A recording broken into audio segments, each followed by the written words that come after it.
start off by actually taking some time to find out about, you know, what's your program? Who do you serve? Things like actually finding out what are people signing up for, because you need to understand a bit about the motivations of their audience, right? Are their audience interested in the same things as you?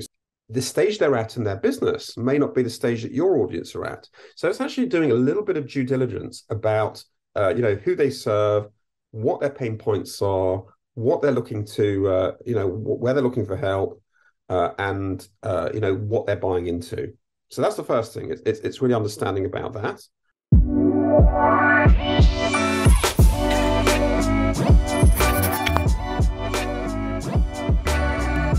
Welcome to today's episode of Influence by Design. I'm your host, Samantha Riley, and today I'm looking forward to diving into the topic of partnerships and all sorts of relationships and partnerships. And I've invited Danny Bermant to the show today, where his passion is people and nurturing professional relationships. His friends refer to him as Captain JV. He's a prolific networker and works with some of the biggest names in marketing. He's got a sizable network, over 4,000 contacts across every major industry, and we've known each other for a while now. He's going to add a ton of value to today's episode. So welcome to the show, Danny. Hi, great to meet you. It's going to be a good conversation today. Before we dive in, obviously you look after many partners for many different companies. Can you just give us a quick rundown of what it is you do and how you got to be doing what you're doing now? Sure. So I grow partnerships for Miracy. We are actually 8 different companies across different areas, from course building to lead generation to coaching. And what partnerships is basically about, it's about driving our growth. We work with other companies who are complement what we do. And partnerships basically is working with people where you share your offers, you share your training, you share resources with each other's audiences. And there's a saying that you help lift each other's boats up. Mm-hmm. I've worked with Miracy since 2021. I've worked in marketing since 2000. And I've been following Danny, who founded Miracy, since 2013. So, I was really excited about joining the team because partnerships is really everything that I love. It's all about building relationships with people. And it's really about, it's a little bit like sales, but there's much more intensity in terms of helping each other. You really are. It's very much about supporting each other. The fact that your growth of your business is very much reliant on you growing your partner's business. Totally. So we're talking partnerships. You're talking some big companies there, but for people who are listening and they've got a much smaller company, maybe they haven't even started doing partnerships yet, and it's something that they're thinking about. What are some of the things that we need to think about as a business to be ready for partnerships, to be partner ready? To be partner ready, to begin with, at least, you need to have a list, an email list that's big enough to help somebody. Truth is, you can start partnering if you've got a few hundred people on your email list. But you would initially need to build a list, because ultimately the way you support people with joint ventures is that they will have a promotion, like a webinar running, or they will have some a resource that they give away, and they're going to want their partners to share that with their audiences. So you need to have some email subscribers to do that. Yeah. Now, you mentioned there that you can start off with a list for as little as 200. And I know that a lot of people think that they can't start until they've got an email list of, maybe 5,000. Yeah. What are some of the things that we need to prepare before we start even going into these promotions? Because I'm assuming we can't have an email list of 200 people that's not been nurtured, for example. So what are those things that we need to do to prepare our list? Correct. You need your email list needs to be used to hearing from you for the very start. If you've never emailed them and you're suddenly telling them about a third-party event that's taking place, they're going to be startled. So the first thing you need to do is you need to get your audience used to hearing from you. You need to be sending them periodic emails. You may not be ready to email them every day, but you certainly should be emailing them more than once a week, 2, 3 times a week, with emails that are really designed to nurture them. And that means emails that are giving them insights, giving them advice, giving them guidance on how to do better at something. It may be that you're helping them to market themselves better. It may be you're helping them to improve their health. It may be that you're giving them advice on intellectual property. Whatever it is, you need to be getting them used to hearing from you. And then if you are considering promoting other people, you might even want to preempt that by actually telling your audience in advance. Over the next few days, I'm going to be telling you about a really great person that I work with who helps you to do X, Y, Z. And you're going to be hearing about them in a few days. So your audience are not startled. Yeah. Right. So on that, finding partners, this is something that trips a lot of people up because they don't understand, like, where do I find these partners? How do I find people that don't do exactly what I do but still add value to my audience? How do you go about finding partners for the companies that you work for? The companies that I have over a period of time have got to know various networks where you can find other JV partners. So there are, for example, partner networks like the JV Directory, and there are also various networking groups, networking organizations where you can essentially join in forums and discussions and find out from people. Who are you joint venturing with? But what I do is I refer, when I work with a joint venture partner, once we work together, something that comes up in conversation will be, do you know any companies similar to yourselves that, who might be a fit for me? So it's just looking at who we worked with, who might be a fit. You need to be able to do that when you work with a partner and it's successful. It's actually having the confidence to say to them, "Listen, I really enjoy working with you. I'd love to, I'd love to partner with other companies. Are there other businesses that you partner with who you feel might be a fit for me?" And it's joint ventures is not just about saying, "Well, I've got an offer. Can you help me? Can you promote it?" It's also JVs is also about referrals. And in fact, the JV partners who I work with, where it's just about referrals, it's really all about the fact that they find clients through referrals. And the JV partnerships is actually about just forming a close network of partners who refer clients to them who are a good fit. How do you identify who that good fit partner is? Because this is a conversation that's come up many times on the podcast. Not all partners are created equal. And correct. Most of us that are in partnerships have had an instance or two where a partnership hasn't quite gone well. So how do you identify what makes a good partner and how do you even start that relationship off? Yeah, that's a very good question. And I think the first thing to do is not to rush into that relationship. I've actually had people come to me and said, "Oh, I've got a great partner who's got they've got an event running next week. Would you like to join us?" Start off by actually taking some time to find out about, what's your program? Who do you serve? Things like actually finding out what are people signing up for, because you need to understand a bit about the motivations of their audience, right? Are their audience interested in the same things as you? So it may be, for example, that you run webinars, but the person you're looking to partner with, the audience that they cater for doesn't really like signing up for those sort of things. So try and find out about not just what they're used to signing up for, but also when they are approaching the partner that you'd like to work with, what's the problem they're trying to solve? What are they suffering with? What's the challenge that they're experiencing? What are the problems that they are coming up against? And how are they looking for the partner that you've approached or you're speaking to? How are they looking for them to help them? This is actually a crucial question to ask because you also want to find out about what's the offer that your partner are providing, right? So what's the, let's say, for example, that you're selling a $4,000 program. Mm-hmm. and your partner really is selling a program that is $200. Mm-hmm. It may be that having probed a bit more about who the audience are, they're not going to be a fit for you. They're just simply what they are trying to solve, what they're used to paying.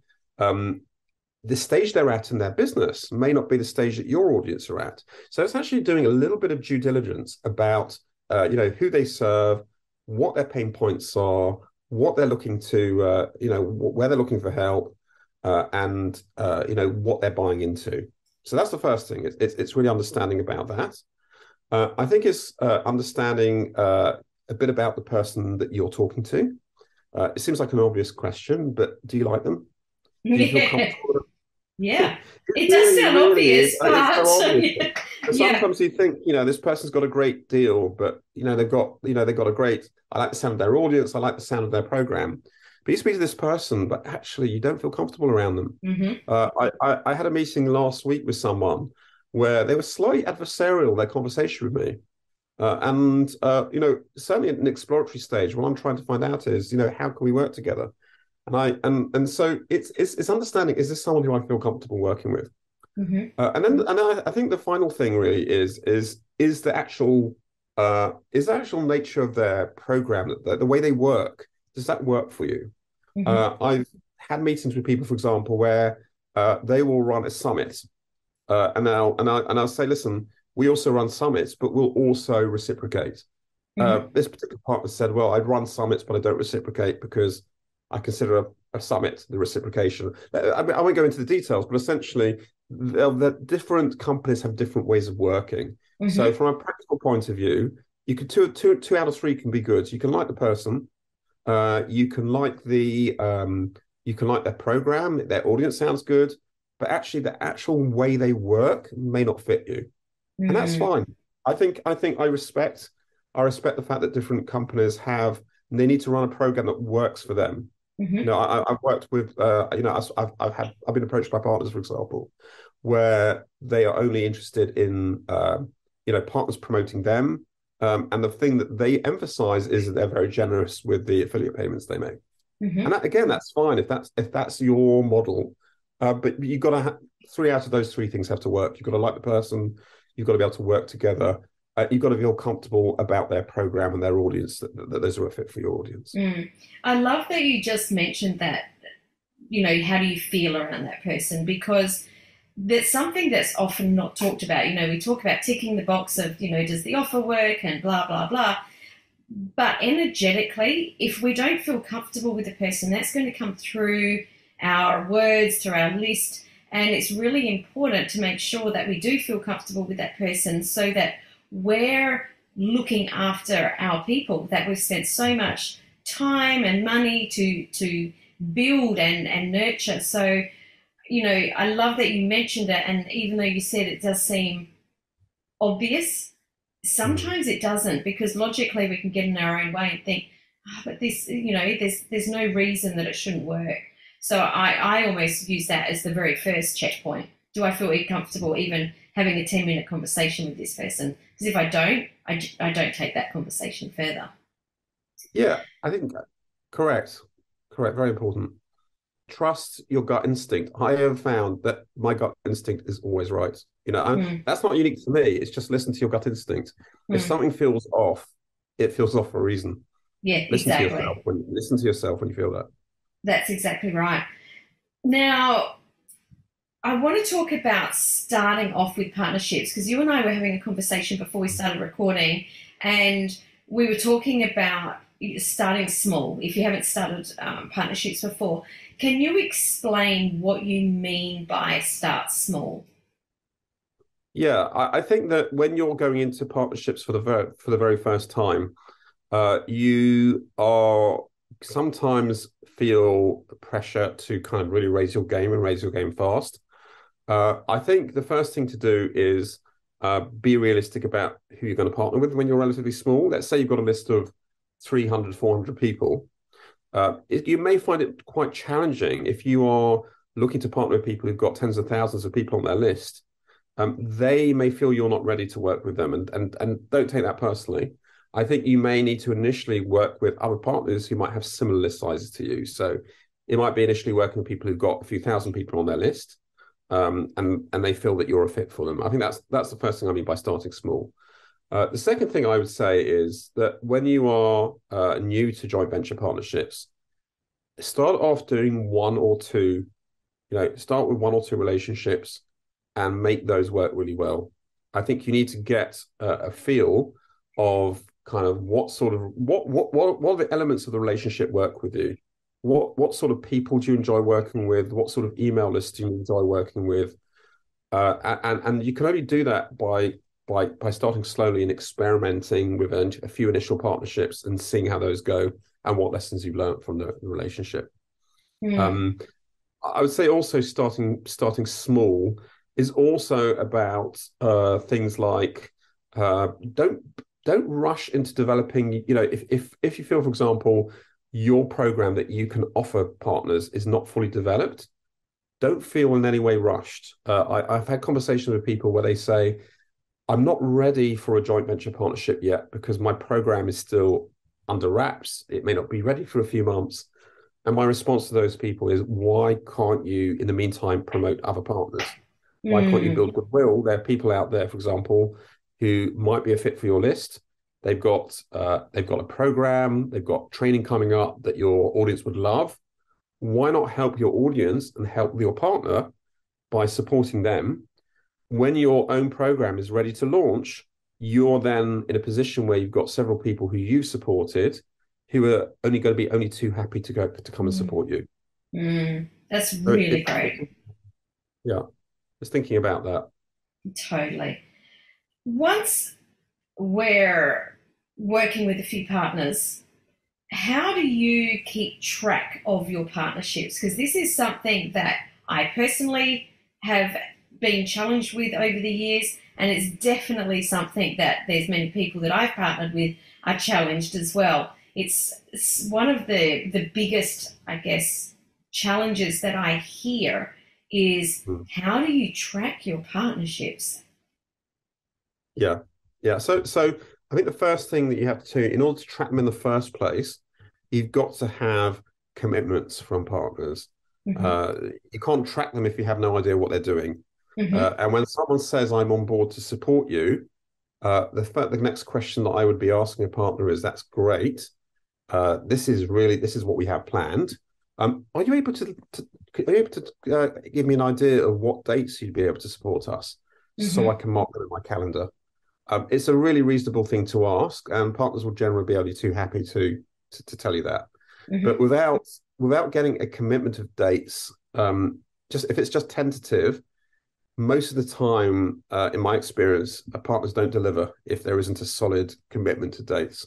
Mm. There will be occasionally partners who fly by the seat of their pants and don't know what they're doing until the following Tuesday. Yep, But yep. and some of them are very good partners actually. But in the main, I would say as a rule, when partners are vague and don't commit to dates, very often they're trying to keep their options open. And come your launch, they've forgotten about you and they're doing something else, or they just forgot. So date commitments, that's the first thing I would say. Date commitments are extremely Mm-hmm. important.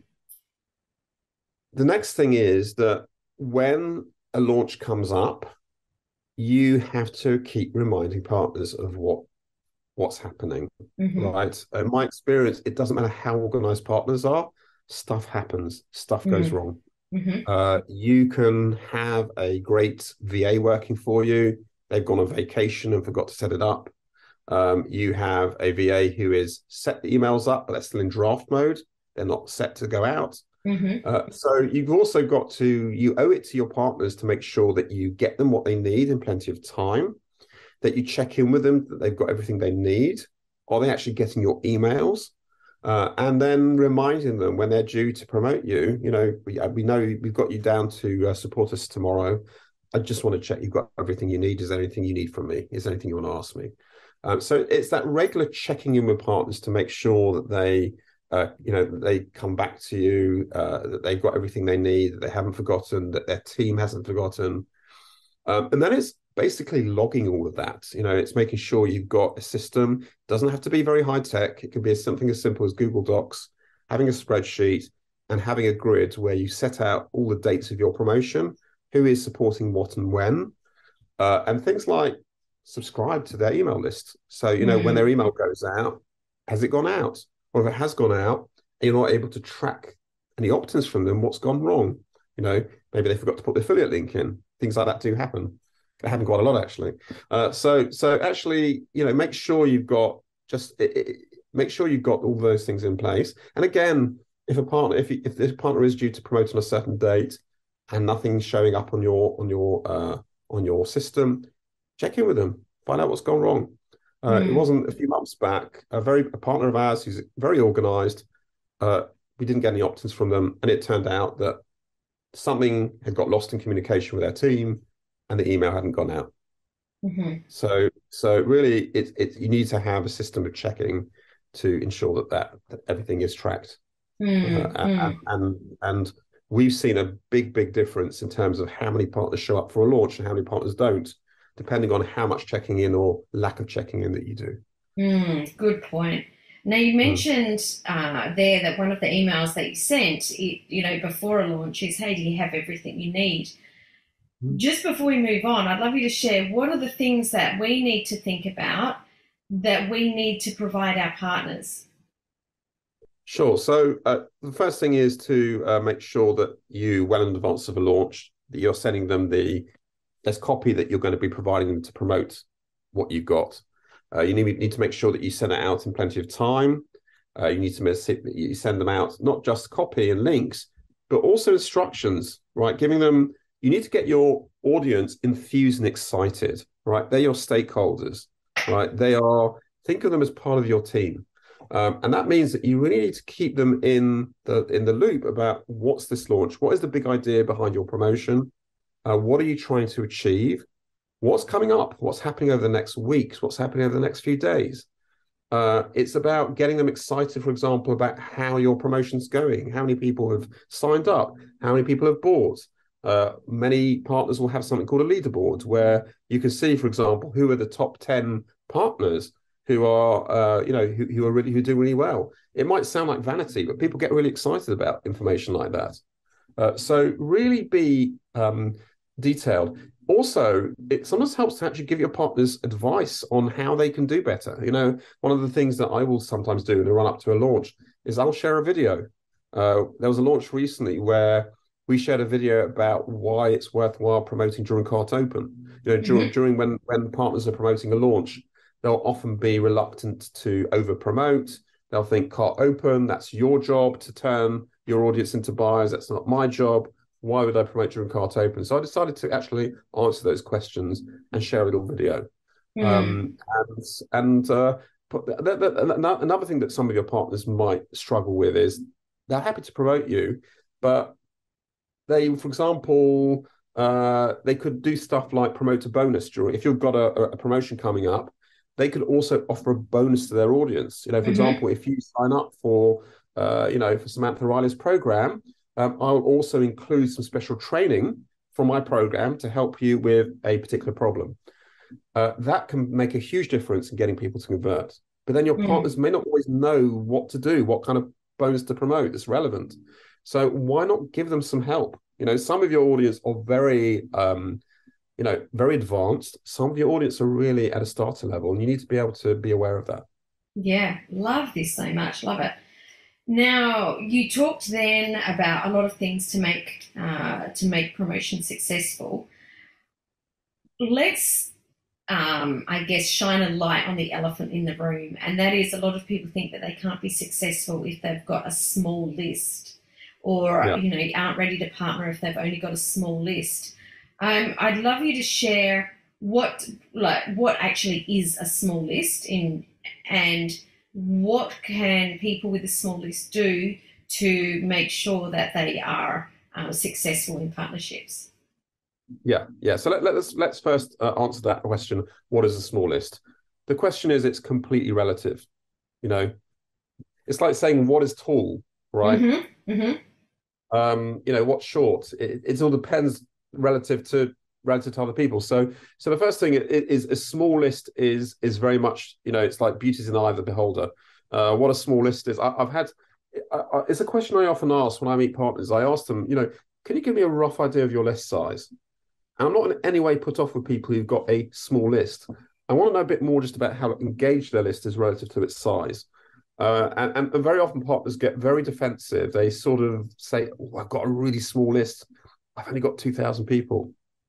I say, yeah, that's fine. That's fine. So I think the first thing is understanding size is completely relative. What's much more significance is how engaged is the list. Mm. What I'm really interested in knowing about is how aligned are your audience and my audience. You might have 1,500, 2,000 people on your list.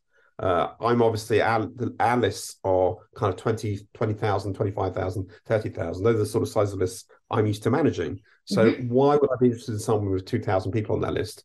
I'd be interested with someone with 2,000 on the list because if their audience is aligned with ours, they are going to be a lot of people on their list who will go and buy from us, Mm-hmm. and who are going to be interested in what we've got to offer. And that's what matters. I've seen people sending hundreds and hundreds, thousands of opt-ins and only one or two sales. And I've literally seen people send a few hundred opt-ins and they've just wiped the floor with sales because the Mm-hmm. audience is so beautifully aligned with our audience. And Mm-hmm. that's of far greater interest. Forget Mm-hmm. about audience size because over time, if you've got successful joint venture partnerships, your audience will grow. It Mm-hmm. will grow over time. But the key to a successful partnership and to ultimately growing your list is: are you working with people who've got congruence? Is their list and your list congruent? Do people on your list like what they're being exposed to? Mm. I remember you sending out a video maybe a year ago. Maybe it was shorter. It was someone that only had a few hundred on their list and they'd done really well in a promotion. Yeah. What was I guess, the standouts, or what had that person done, or what did you notice about that person's list that made that partner so successful? So, what I'm trying I to do mean, here is to help yeah, people yeah. to understand. I may not be able to call your exact partner, but Oh, is it? Yeah. what I suspect was in place is, and that sometimes is the advantage of having a small list. When you've got a small list, you are very intimate. You can't be intimate with 30,000 people on your list, but if Mhm. you've got 500 people on your list, you can be intimate. And I think this particular person had engaged quite a lot with their list in terms of they'd actually replied. People on the email list had replied to things, they'd replied back. They'd spent time actually prepping their lists for the promotion they were about to do. And they built a lot of trust with that audience. So the audience, when they were exposed to something outside, they were prepared for that and they were open to it. So Mm, it's very much about your audience, the level of trust you built with them, the amount of preparation, expectation setting you've done with them, so that when they are exposed to something other than you, they're used to it, they're open to it, they're receptive to it. mm, mm. We're talking a lot here about promoting partners, but as Mm. a partner, what are some of the things that we need to make sure that we've got in place before we start to pull together? Um, I guess a launch is probably what I'm thinking of, something that's a little bit on the larger side, not just hey, I'll promote your, lead magnet or free resource and let's do that back. But let's say, for example, we're running our very first launch with partners. We talked a Yeah. little bit about, we need to have copy in place, we need to have links. What are some of the other things that we need to make sure that we've got in place to make sure that our launch is successful for our partners? Yeah. I think the first thing is, don't feel, if even if you are doing a launch for the first time, don't succumb to the temptation to do a kind of Jeff Walker style launch, which has got lots of complications in terms of lots of phases. Initially, try a launch that's relatively simple. It might have a couple of phases. It might have a live training element and then an offer. But things that you need to think about with a launch is, firstly, just thinking about what is the big, if you're doing a launch, don't just do a launch for the sake of it. What is the big idea behind the launch? Where do you want to take your audience? What is this? What are you trying to help them achieve? And is that very clear? Is it going to be an easy sell, right, for your audience? That's the thing. You've got to constantly be thinking, what's in it for me? Right. That's Mm. what your audience is going to be, your JV partner is going to be asking.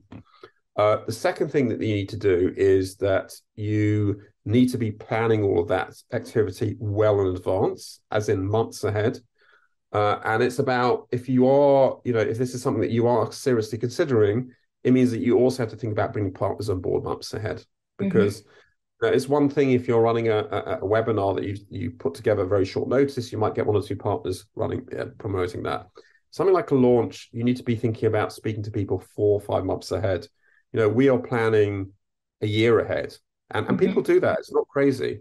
And you're going to be really, and it's going to be, can be kind of embarrassing if you put together a launch at the last minute and you start approaching lots of people, none of whom can be on board for it. So it's making sure Mm. approach people long in advance.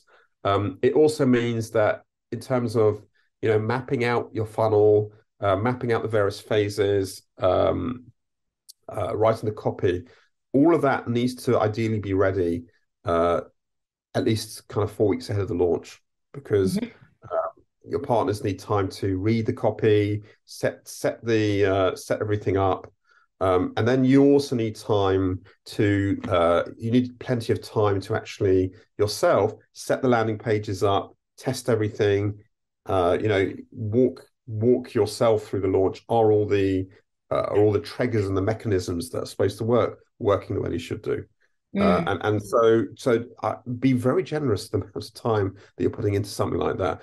Generally, what I would advise is if you are, if launch is something you're considering, don't do that before you've done something like something simpler, right? Like sending Mm-hmm. people to a lead magnet, then maybe setting something up like some live training, which you send people to. So do some of those simpler things first before you start going into setting up a launch. Such wise advice, such wise advice, because a launch, you said just in case triggers don't work. I've never been involved in anyone's launch where something doesn't go wrong. There's so many moving parts. So, yeah, definitely keep it simple. If something can Um, go wrong, it will go wrong. Guaranteed. 100% of the time. Guaranteed. Guaranteed. 100% of the time. Danny, you've shared so much with us today. For people that want to stay connected with you or to learn more about what you do, how can they do that? Firstly, you can connect to me on LinkedIn. That's one way. So there's only one Danny Bermant. So you can search me on LinkedIn. If you'd be interested in kind of exploring partnering with us, you can email me, danny.bermant@miracy.com. And I believe the email address, my LinkedIn profile will be in the show notes, I think. Absolutely. Always in the show notes over at influencebydesignpodcast.com. Fantastic. Danny, it's been fabulous to talk with you. I love partnerships. I'm a definite collaborator. What's one piece of advice that you'd like to leave people with in regards to partnerships? My one piece of advice that I would give is always keep it simple. Right, Mm. there is a temptation to jump on every kind of partnership out there. Keep it simple. Grow your partnerships one partner at a time. Love it. Thanks so much for joining me, Danny. It's been great to chat with you. It's been great chatting with you, Samantha. Thank you.